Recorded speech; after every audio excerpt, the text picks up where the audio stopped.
오늘 우리에게 주시는 하나님의 말씀 보도록 하겠습니다. 신약성경 고린도후서 13장 11절로 13절까지의 말씀입니다.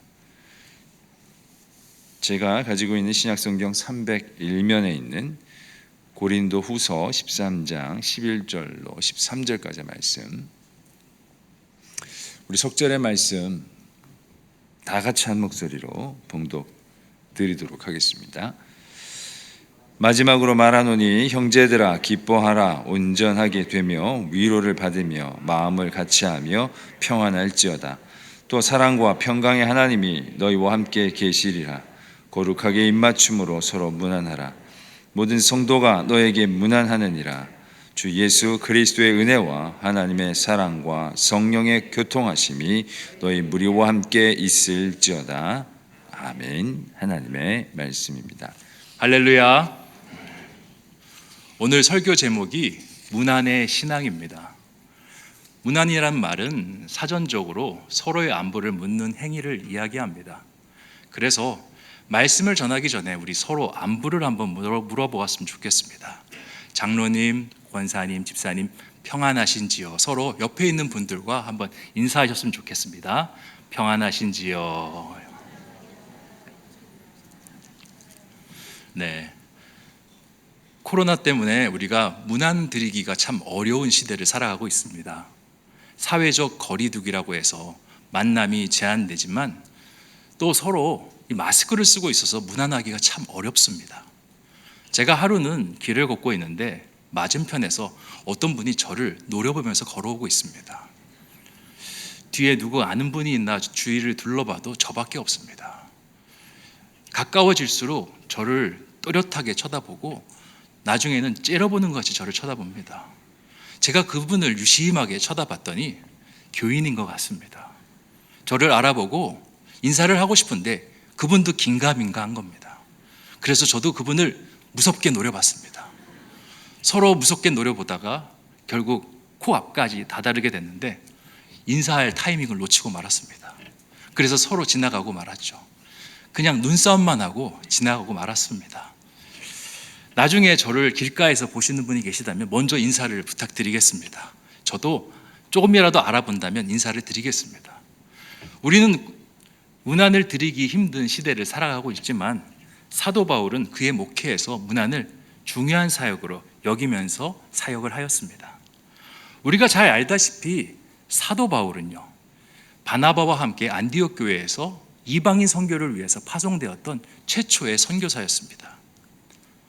바울은 소아시아 지역을 다니면서 하나님의 복음을 전했고 그 복음이 결실을 맺기 시작하였습니다. 신생교회들이 소아시아 지역에 생겨나기 시작했던 것입니다. 그런데 신생교회들은 바울의 목회적 돌봄이 아주 필요한 교회였습니다. 왜냐하면 그 교회를 섬기던 사람들은 이제 갓 신앙을 얻은 이방인 그리스도인이었기 때문에 그러합니다. 그러나 바울은 한 교회에 머물러서 목회를 감당할 수 없는 상황이었습니다. 왜냐하면 그에겐 파송된 사명이 있지 않습니까? 여러 지역을 다니면서 계속적으로 하나님의 복음을 선포하는 일을 해야 했습니다. 그러다가 새로 생긴 신생교회에 문제가 닥치기 시작합니다. 이 문제들은 교회의 근간을 흔들어서 교회를 무너뜨릴 수 있는 크고 심각한 문제들이었습니다. 예를 들면 유대인 그리스도인들이 찾아와서 바울의 복음은 틀렸습니다. 다시 율법으로 돌아가야 당신은 하나님의 자녀가 될 수가 있습니다. 그렇게 가르쳐 주기 시작합니다.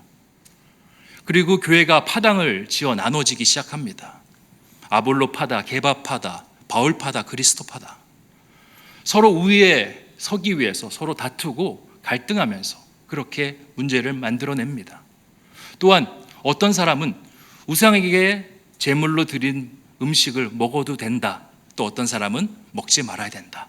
설왕설래가 교회 안에서 생겨나기 시작합니다.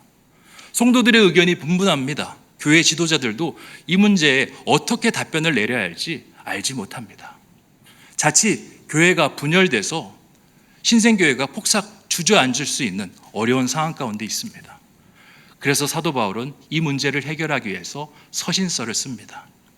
교회의 문제를 중재하고 올바른 선택이 무엇인지 가르쳐주기 위해서 그 일을 하는 겁니다.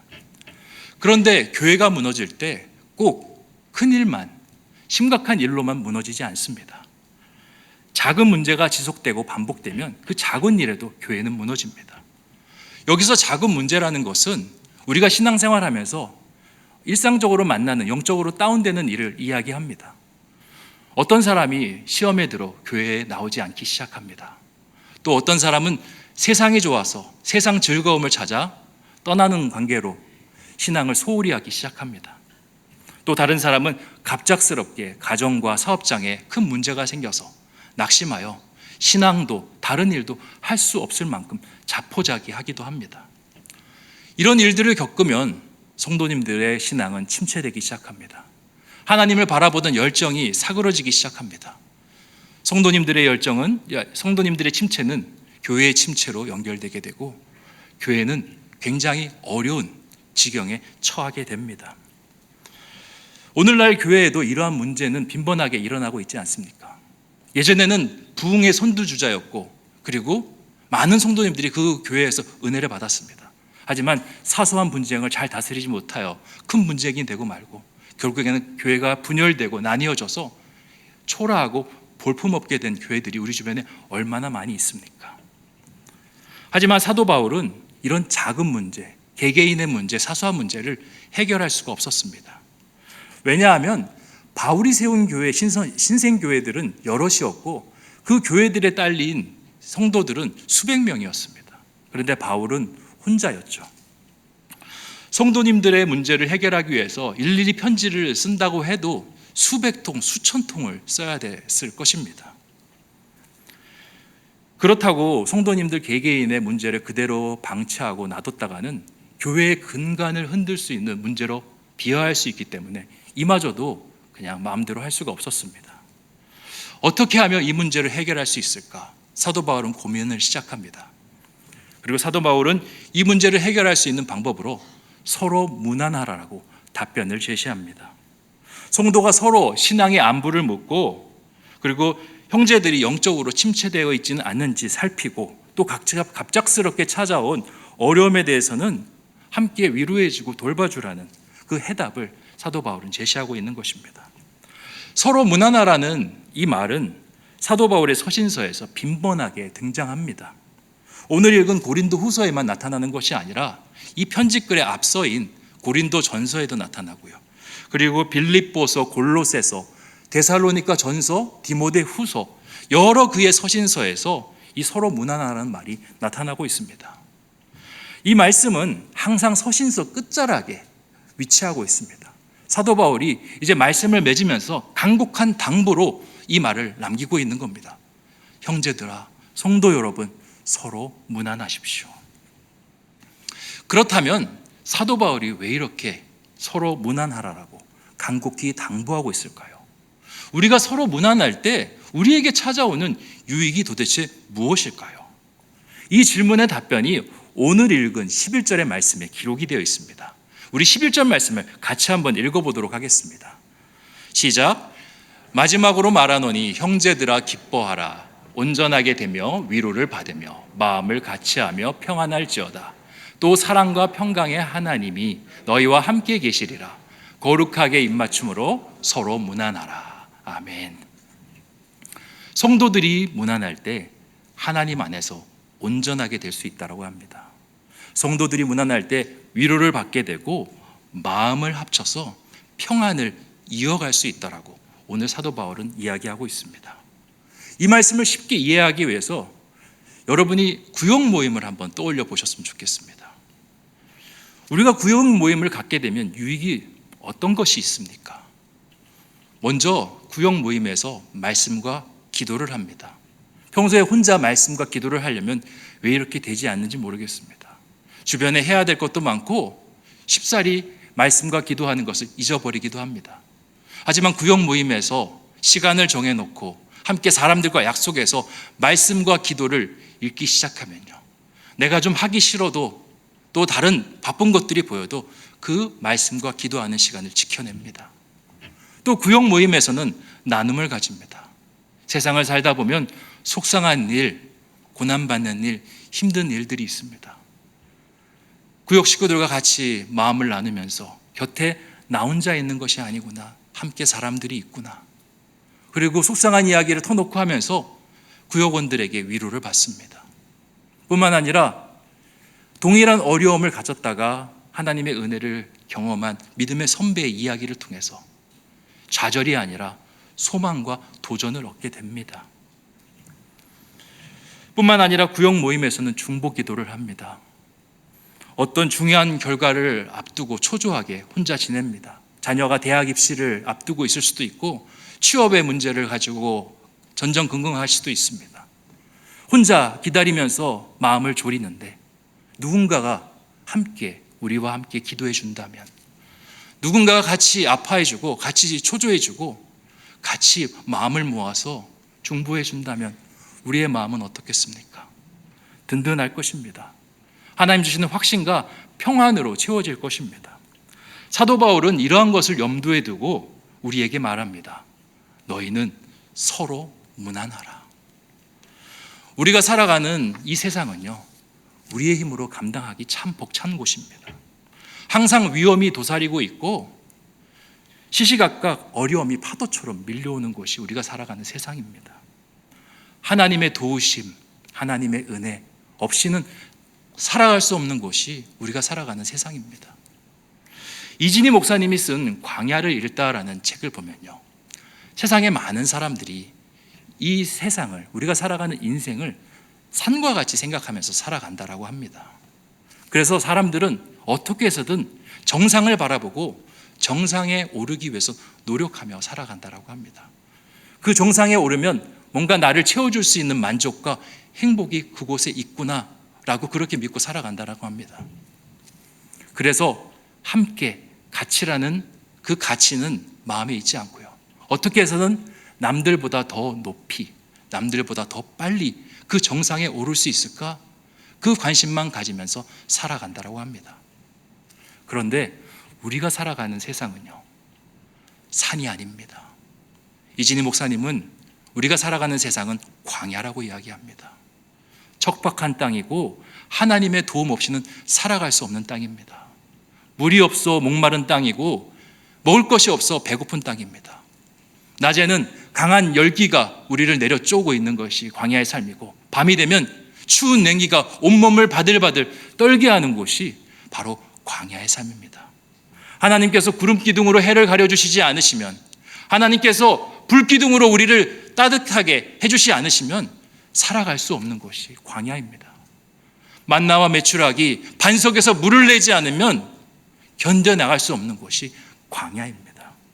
사도 바울은 우리의 인생을 너무나 잘 알고 있었습니다.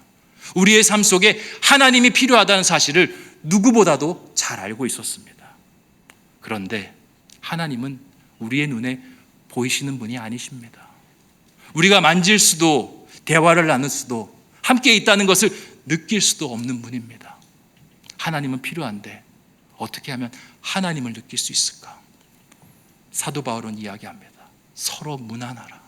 서로 무난해서 네 옆에 하나님이 계신 것을 느끼게 해 주거라 라고 말씀하고 있는 것입니다. 삶 속에 큰 어려움을 겪고 있는 지체가 있습니다. 하염없이 그 어려움 때문에 눈물만 흘리고 있습니다. 속이 미어집니다. 그런 지체를 찾아가서 손을 붙잡고 괜찮으십니까? 얼마나 아프십니까? 얼마나 속상하십니까? 이야기해 준다면 어떻겠습니까? 감당할 수 없는 어려운 일을 만나서 어떻게 해야 될지 몰라 당황하고 있는 성도님을 찾아가 당황하지 마십시오. 제가 함께 기도하겠습니다. 기도 제목을 우리 구역원들과 함께 같이 나누겠습니다 라고 이야기해 준다면 그 성도님의 마음이 어떻겠습니까? 우리 교회에는 교회를 열심히 섬겼던 노곤사님들이 참 많습니다. 예전에는 기도대장, 전도대장, 말씀대장 원사님이셨는데 나이가 많이 드셨습니다. 그리고 자식들에게 집을 나눠준다고 교회 근처를 팔고 멀리 이사를 가셨습니다. 그들의 마음은 늘 교회를 향해 있는데 교회에 나올 수 없는 상황 가운데 있습니다. 그분들에게 오랜만에 전화 연락을 드리고 찾아가서 그분들의 손을 붙잡아주면 어떻겠습니까? 감사합니다.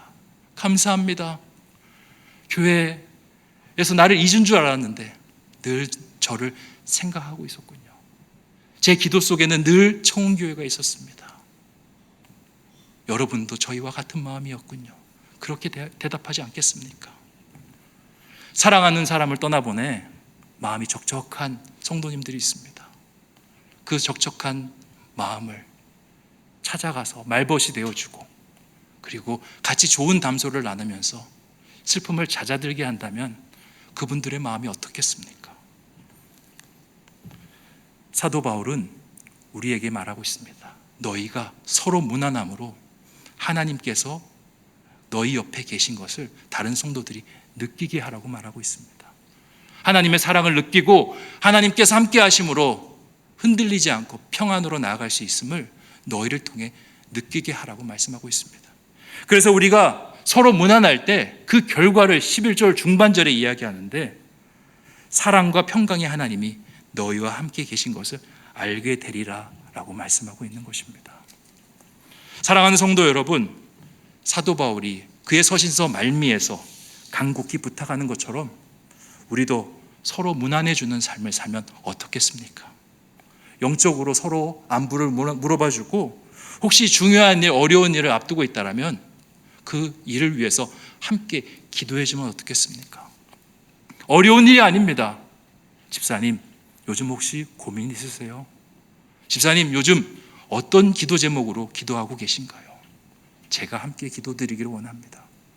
권사님, 지난번에 허리가 참 아프시다고 했는데 지금 허리 좀 어떠신가요? 제가 기도를 했는데 많이 좀 좋아지셨나요? 이러한 이야기들이 교회 안에서 계속된다면 우리는 이 교회 안에서 하나님의 살아계심을 느끼게 될 것입니다. 하나님이 정말 나와 함께 계시는구나. 내가 이렇게 어려운 상황 속에서, 외로운 상황 속에서, 힘겨운 상황 속에 있지만 하나님은 나를 외면한 것이 아니라 하나님의 사람들을 보내어서 나를 위로하고 계시는구나. 하나님은 나와 함께 하시는 하나님, 그 하나님은 사랑의 하나님, 평강의 하나님이시구나 깨닫지 않겠습니까? 그러한 공동체를 만들어가는 저와 여러분 되시기를 주님의 이름으로 축복합니다. 계속적으로 말씀을 살펴보겠습니다. 11절을 자세히 들여다보면 사도 바울이 서로 무난할 때 반드시 취해야 되는 태도 하나를 우리에게 말씀하고 있습니다. 그것이 무엇이냐면 거룩하게 입맞춤으로 무난하라입니다. 그리스도인들이 다른 성도를 무난할 때 거룩함으로 무난해야 합니다. 거룩한 입술을 가지고요, 거룩한 태도를 견지한 상태에서 성도님들을 무난해야 합니다. 만약에 내 방식대로 아무렇게나 무난하면요, 오히려 무난하지 않는 것보다 못한 결과가 초래되고 맙니다. 가끔 목회를 하다 보면 공동체 모임이 너무나 힘들어서 나가기 싫다라고 말씀하시는 분들을 만납니다. 목사님, 구역 모임을 못 나가겠어요. 구역 모임만 나면 시험이 들어요. 남선교회 모임을 못 나가겠어요. 여전도회 모임을 못 나가겠어요.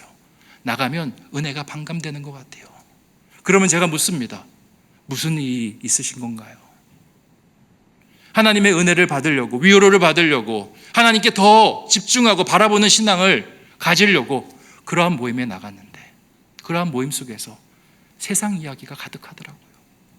하나님의 이야기가 없더라고요. 세상 자랑, 세상 관심사, 그러한 것들만 그 모임에 가득하더라고요.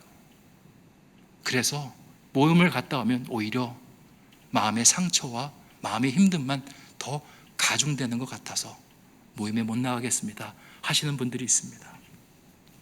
사도 바울이 섬기던 초대교회에도 이러한 일들이 빈번했습니다. 교회의 사치스러운 모습으로 나타나서 자신의 부유함을 드러내는 사람들, 그리고 자기 자랑을 늘어놓고 그렇게 과시하는 사람들이 있었습니다. 뿐만 아니라 초대교회에는 예수님의 죽으심과 다시 오심을 늘 묵상하는 성만찬이 빈번했습니다.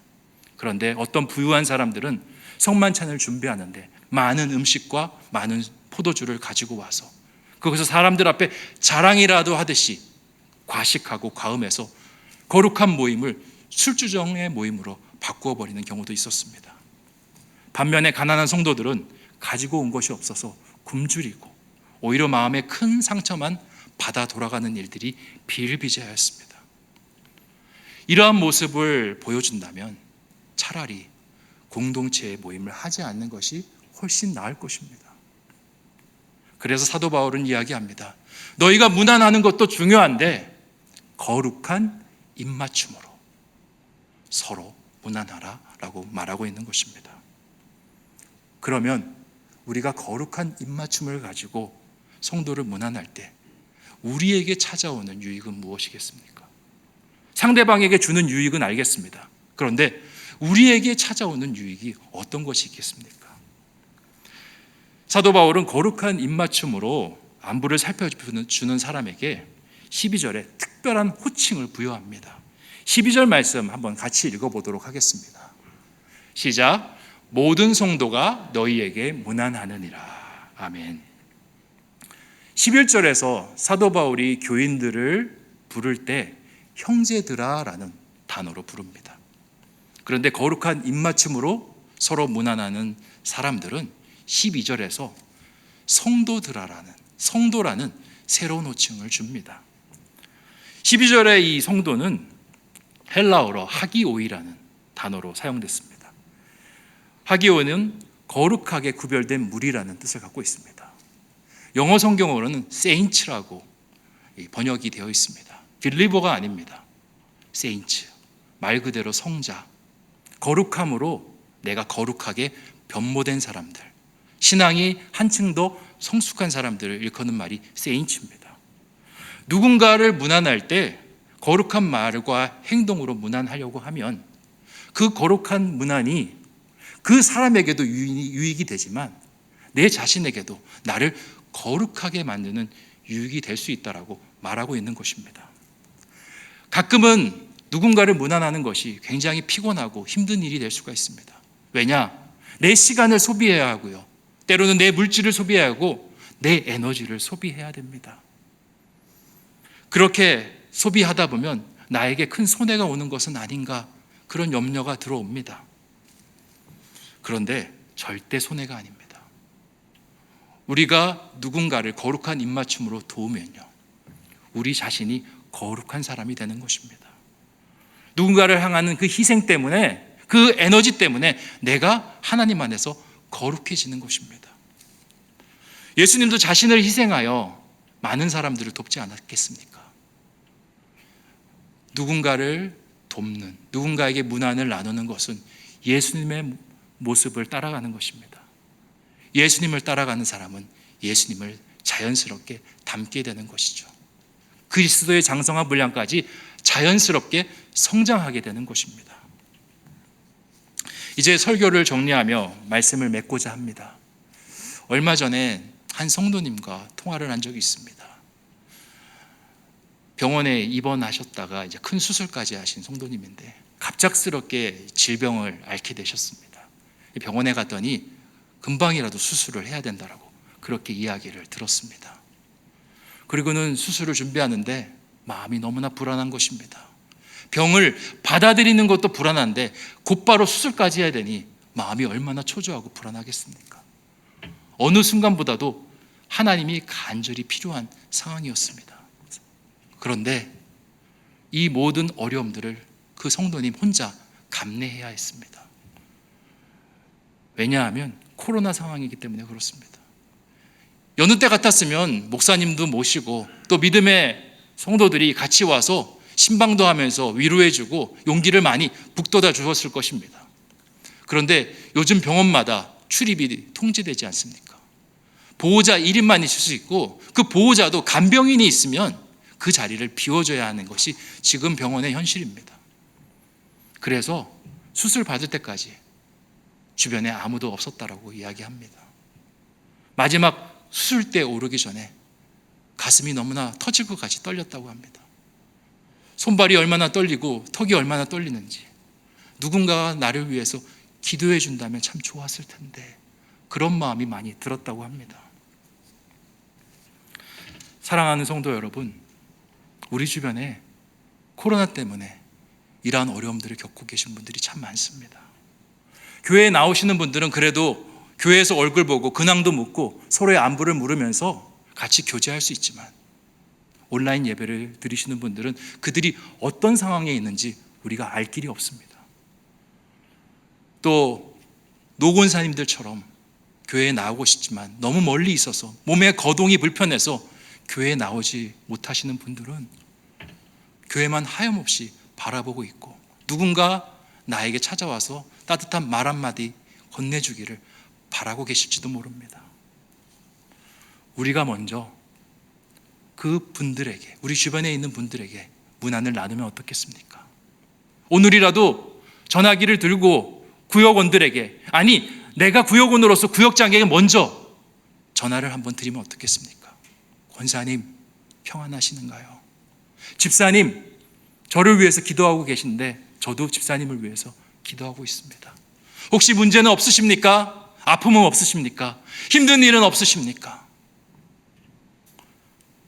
지금 그 말이 너무나 절실하게 필요한 이들이 있을 것입니다.